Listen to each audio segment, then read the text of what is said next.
No nii, tere tulemast tagasi minu kanalile ja tere tulemast sellesse videosse, kus me võtame kokku minu teise rasedustrimestri, mis on crazy, sest ma just tegin esimese trimestri video ja nüüd on juba teise trimestri video, aga mul on olnud endal alati nii põnev neid videoid vaadata, isegi kui ma ei mõelnud sellele, et rasedaks jääda, siis aastaid enne seda ma kogu aeg olen selliseid videoid vaadanud, see on nii põnev, see on lihtsalt juba kas või sellepärast põnev, et kui sa ei ole kunagi ise rase olnud, siis sa nagu ei tea, mida ette kujutada, see on midagi täiesti teistsugune eluetapp, nii et ja endal ka kunagi ülipõnev tagasi vaadata, ma arvan, mis mu kehas sellel perioodil toimus. Nii et ma olen siia telefoni kirjutanud valmis igasuguseid erinevaid märkmeid, et mul midagi meelest ei läheks ja ma ei teagi, suht palju on mida rääkida, nii et alustame selle videoga. Esiteks siis ma mõtlesin, ma räägin natukene sümptomitest, mis mul siin teise trimestril olnud on.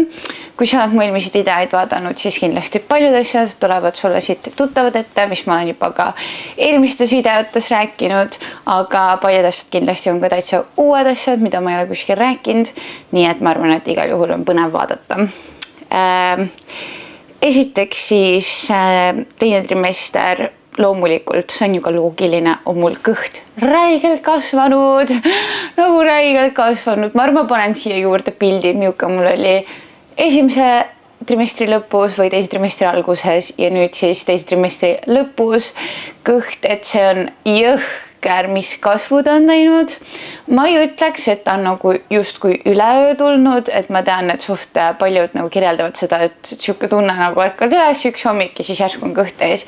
Et no, ma lihtsalt võib-olla ise olen nii põhjalikult seda igapäevaselt jälginud, et kuidas mul keha muutub ja kuidas kõht järjest ette tekib.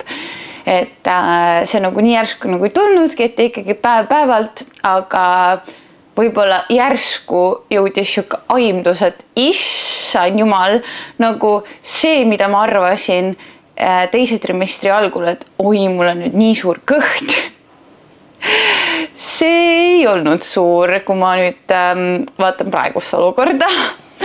Et ma mõtlen, mul oli juba esimesel trimestril, mul oli siuke tunne, et kõik saavad aru, et ma olen rase, kõik näevad, et ma olen bloated, mul on mingi punnu ees, ma ei tea, mis punnust ma nagu mõtlesin tollel hetkel, no ise ikka näed teistmoodi enda keha, kui sul on, muidu on ikkagi kõhulihased olnud, on ju, mitte nagu kõhulihased nagu mingi, ma ei tea, kulturistidel, siukest mul ei ole olnud, aga ikkagist mul on alati olnud nagu väiksed kõhulihased näha, siis on imelik, kui esimese trimestri neid ka järsku ei ole.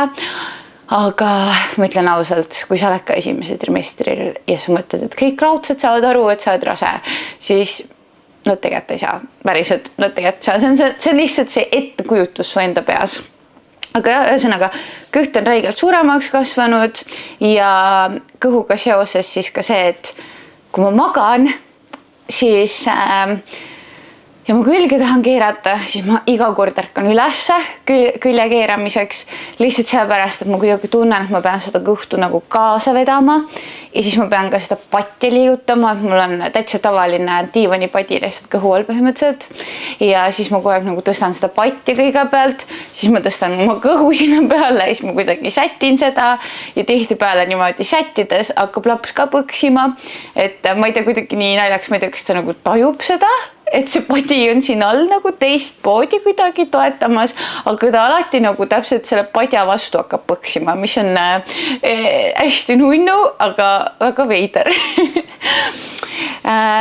Siis, mis mul on tekkinud, on viimastel nädalatel ja ma tean, et see hakkabki alates 20 nädalat pihta, ma nüüd ju olen väga palju uurinud nende asjade kohta, ühesõnaga on emakavalud ja see ei ole nagu valu, see ei ole nagu midagi väljakannatamatut, midagi, mis häirib tegemist, mis pead pikali olema ja nii hull on olla, see ei ole nagu midagi sellist, ta on hästi sarnane sellele, mida ma tundsin võib-olla päevade ajal enne rasedust, et kuidagi sa tunned seda venimistunnet, et päevade ajal sa ka nagu tunned niisugust venimistunnet, et siis nagu vot niisugused nagu venimistunded on tekkinud siin jah, võib-olla tõesti alates 20 nädalat, võib-olla natuke rohkem oli neid nädalaid, kui ma hakkasin seda tundma ja ma tean, et neid peakski tundma umbes nüüd siin teise trimestri lõpuni, kolmanda trimestri alguseni, et ja, vot siuksed asjad ja ma ausalt öeldes ei teadnud, et nad tekivad, et see oli minu jaoks täiesti siuke uus asi, uus nagu sümptom. Siis tursed tursed on ka, mul ei ole midagi hullu olnud, ma ütlen kohe ära, sest et võib-olla aitab ka väga-väga see, et ma joon tohutult palju vett.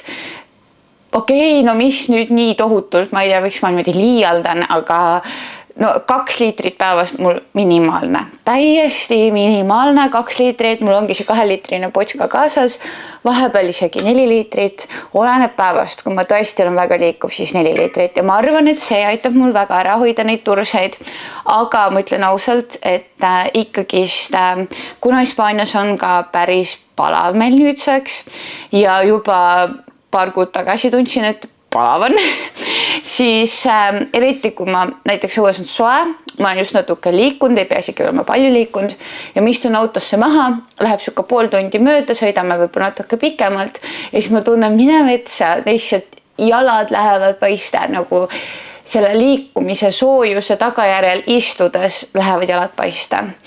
Aga mis väga aitab, on see, et ma iga õhtu panen jalad seinale ja ma hoian niimoodi 5-10 minutit vähemalt.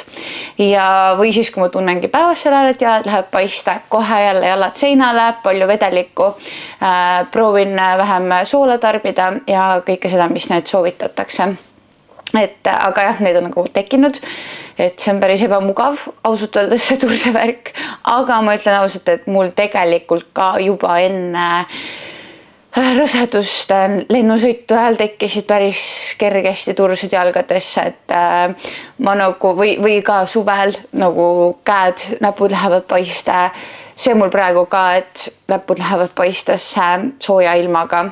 Et ma olen juba eelnevalt nagu suht siuke, et ma lähen kergemini paista või nägu läheb paista, kui väga palav on või nägu läheb paista mingi toidu tagajärjel, et ma olen nagu paistetustele suht vastuvõtlik juba niigi ja rasedus seda nagu võimendab. Nii, mis siin teise trimestri veel? Siis näopaistetusest ma rääkisin, ma tunnen, et mul nagu oleneb päevast, täna võib-olla ei olegi nii väga, aga ma üldiselt tunnen, et mu nägu ei ole nagu mina ise või nagu ma ei ole siukse näoga, nagu ma olin enne.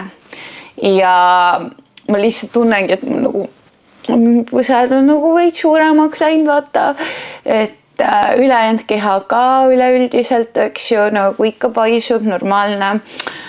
Aga näost kuidagi kõige rohkem võib-olla häirib see lihtsalt sellepärast, et ma tegelen ka sisuloomega ja ma kogu aeg nagu olen lihtsalt hunnitud vaatama ennast, kas siis videoid monteerides või siis lihtsalt nagu kõrvalt vaadates, et ja ikkagist nagu häirib, siis vahepeal äkki peegli ees mingi sätitajega, ei saa aru, mis valesti mu näos on, ma pean midagi muutma, nagu mis mul valesti on ja siis sa saad aru, et see on lihtsalt mingi pregnancy face, kuigi ma tean, mis nagu väga-väga aitab mind, on see, et ma iga jumala hommik, ma jätan ühtegi hommikut vahele, ma teen gua shaga, siis näo nii-öelda, ma ei teagi, kas ta on siis nimetatakse massaažiks või, gua sha massaaž, et seda ma teen, sest et hommikuti ma olen väga paistes näost, tõesti, ma olen ju ka enne rasedust, ma räägin, see paistetus on minuga kogu aeg nagu kaasas käinud,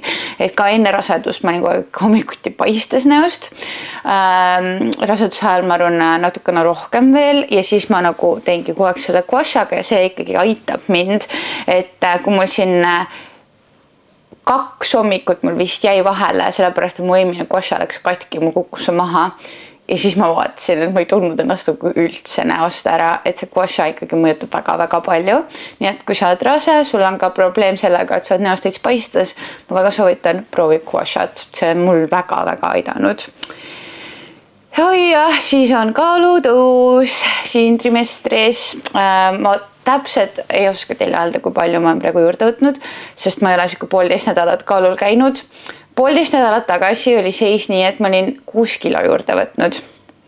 1,5 nädalat tagasi ma olin siis 26, mis ma olin siis? Peaaegu 26 nädalat rase. Jah, vot. Et selleks ajaks ma olin 6 kilo juurde võtnud, mis on okei, mis on väga okei, siis raseduseelse kaaluga võrreldes. Jah, aga ma praeguseks ei tea, sest et ma ei ole käinud praegu kaalu peal. Siis on tselluliit, issand jumal, ma ei tea, ma mõtlesin, kas ma üldse räägin sellest, aga teate, rasedus ja kõik see käib lihtsalt sellega kaasas. Ma näen, kuidas mul on jalgadele tekkinud rohkem tselluliiti ja ma ei saa öelda, et see mind ei häiriks. Ma teen Hispaanias olles, mul on seal üks kindel hari, millega ma teen iga hommik kuivharjamist. Et ma proovin seda nagu vähendada, ma proovin seda ennetada, et see liiga hulluks ei läheks. Ma olen kuivharjamist nüüd terve teine trimester teinud. Võib-olla oleks see asi veel hullem, kui ma ei oleks seda teinud, ma ei tea. Aga jah, kintsudel siis tselluliit räigelt häirib.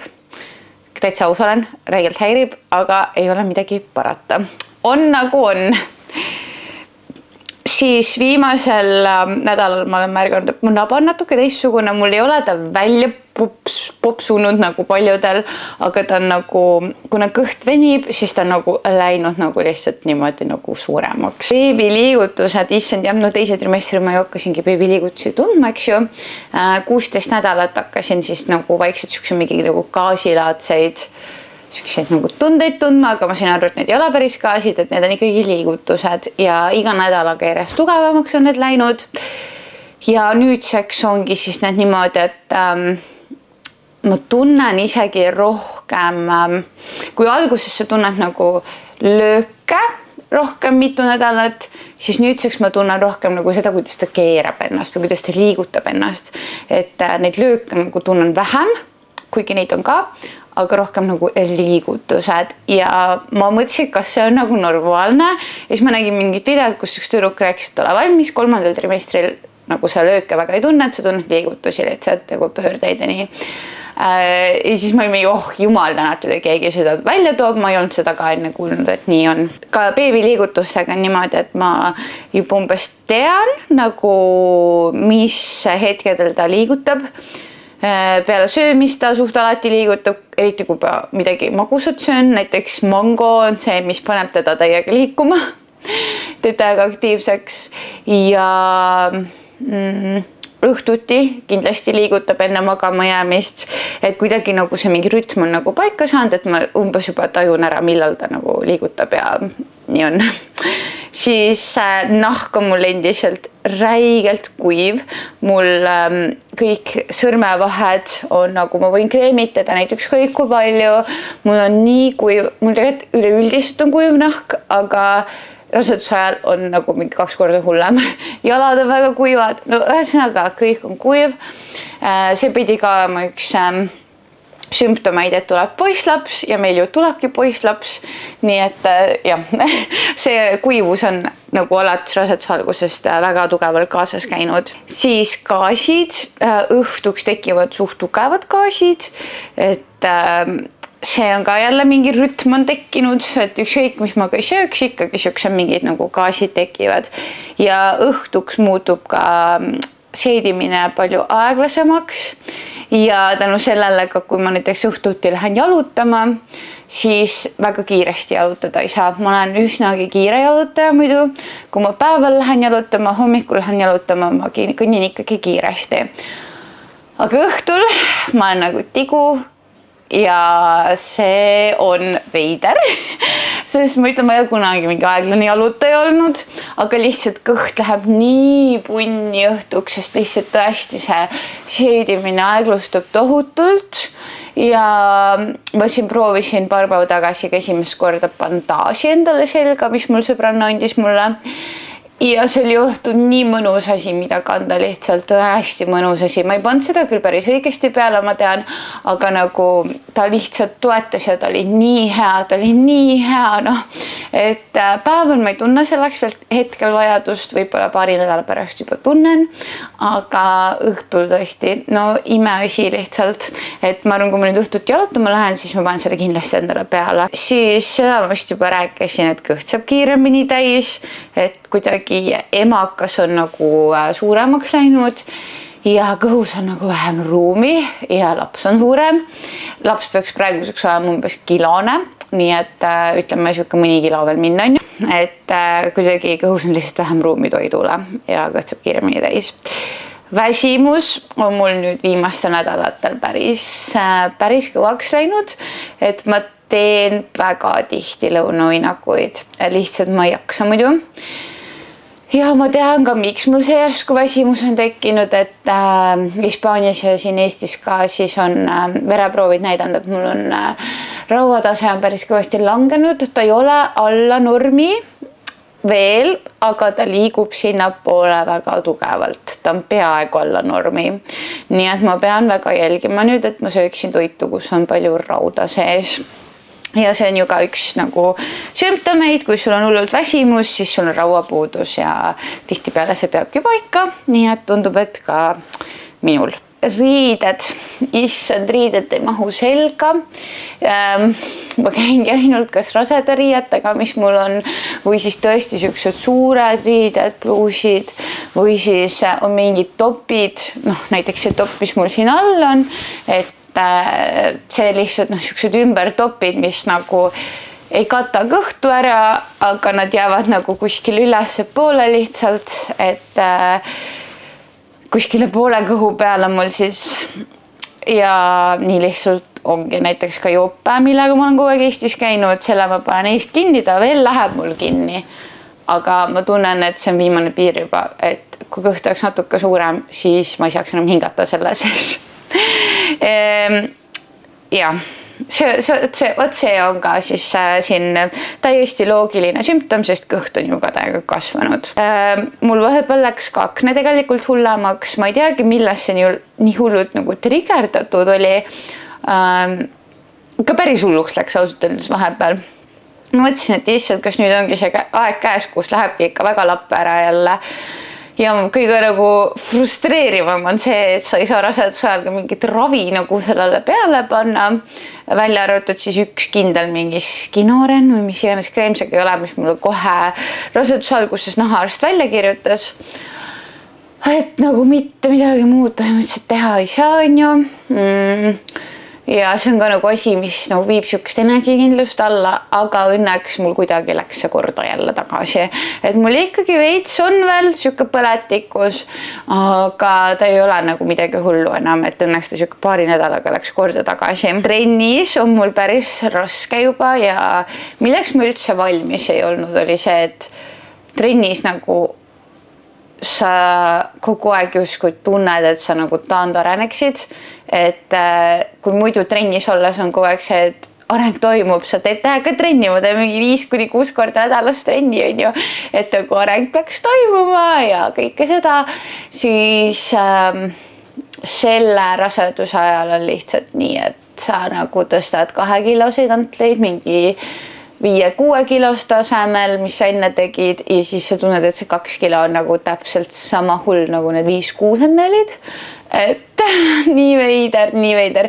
Ükskõik kui palju ma ka trenni teeks, siis nagu lihtsalt taandareng toimub ja pole midagi parata, sest et ma annan ikkagi endale aru, et mu sees nagu toimuvad väga suured muutused. Ja see on okei, aga lihtsalt see on maks veider inimesele, kes on nagu 8 aastat või isegi peaaegu 9 aastat jõusaalis järjest kogu aeg käinud. Ja ka zumbas ma tunnen, et mul nagu kops läheb kiiremini kokku ja lihtsalt õhku jääb väheks. Mis mul on tekkinud on, seda ma vist rääkisin tegelikult esimese trimestri selles ka, aga see on nagu veel suuremaks läinud, on pohhuism kuidagi teiste inimeste arvamuste ees, et mitte nagu seda kõige paremas mõttes, ma arvan, et see on võib-olla mingi protection lihtsalt seest poolt, et sul ei ole vaja seda mingit välist müra vaata, et lihtsalt sina tead kõige paremini, mida sa tahad, mitte et ma nagu ei kuulaks inimesi enda ümber, aga lihtsalt nagu kõike ei ole vaja kuulata ja jah, ma ei oskagi seda seletada, see on selline puhuism on nagu suuremaks läinud. Oh jumal, siis on järgmine asi on see, et mul on pissijäda kogu aeg. No lihtsalt eriti nagu mida aeg edasi, seda rohkem laps kuidagi surub ka põhjale ja lihtsalt nagu siuke kogu aeg tunne, et tahaks nagu pissijäle minna. Ja öösiti ka järjest rohkem ma vetsus käin ja kogu aeg on nagu täiesti siuke tunne, et no isa peab minema vetsu, sest ma ei saa edasi magada muidu, et nii häiriv lihtsalt. Magamine on ka muidugi üsnagi katkendlikuks, noh juba ka see pissjäda, siis on see, et kogu aeg keerad külge, ärkad üles ja võib-olla ka see on üks põhjus, et miks ma ka päeval nagu rohkem väsinud olen, et lihtsalt see uni ka noh, ei saa vaata väga nagu neid unetsükleid võib-olla kõiki täis ja siis see ka kohe häirib. Sümptomid mul vist on nüüd kõik räägitud. Ma mõtlesin, ma korra räägin ka sellest, et mis arstil käigud mul on teisel trimestril olnud. Nii Eesti kui ka siis Hispaania emaka juures olen käinud päris mitu korda selle jooksul. Ega seal midagi nagu erilist selles suhtes ei olegi. EMO-s olen 2 korda käinud lihtsalt igaks juhuks kontrollis. Üks kord oli siis kui ma tulin üle-eelmine kord äkki lennuki pealt ja ma tundsin nagu teise lennu ajal, et kõht läks nagu nii räigelt gaasi täis ja siis gaaside valu oli nagu ja siis kuidagi nagu paisus kõik ja ma ei tundnud liigutusi ja siis ma hakkasin pabistama. Mul tegelikult mingi 18-19 nädalat, siis polnud nagu üldse väga palju veel, aga ma ikkagi päris mitu nädalat juba liigutusi tundnud ja siis ma muretsesin, läksin üks EMO-sse hommikul, siis nad vaatasid üle, kõik on hästi, väga kiiresti läks ka seal kõik selles suhtes mingi pool tundi ainult, et ei pidanud nagu kaua ootama, et ma ei karda minna EMO-sse kontrolli, pigem karta kui kahetseda. Ja teist korda käisin EMO-s siis lihtsalt seepärast, et mul olidki need emaka, need siuksed nagu päevadelaadsed valud ja ma natukene pabistasin, sest mul käis ikka siuksed paar nagu valus sähvatust täitsa läbi ja siis me käisime ka korra kontrollis igaks juhuks ja siis läks ka nagu ainult mingi tund aega. Seal aega jälle vaadati kõik üle, tehti isegi kiire pissiproov ja igasugust nagu mitu erinevat ultraheli, et vaadati hästi põhjalikult kõik üle ja kõik oli korras, aga noh, jumal tänatud kõik oli korras, sest et ma räägin, ma pigem käin, vaatan, kontrollin, veendun, kõik on hästi, kui see, et ma mingi kodus ei saa magada, pabistan ja pärast midagi ongi, et pigem käia kontrollis. Siis mul tehti diabeeditest Hispaanias, seal tehakse see kõigile, see esmane diabeeditest, rasedusdiabeeditest.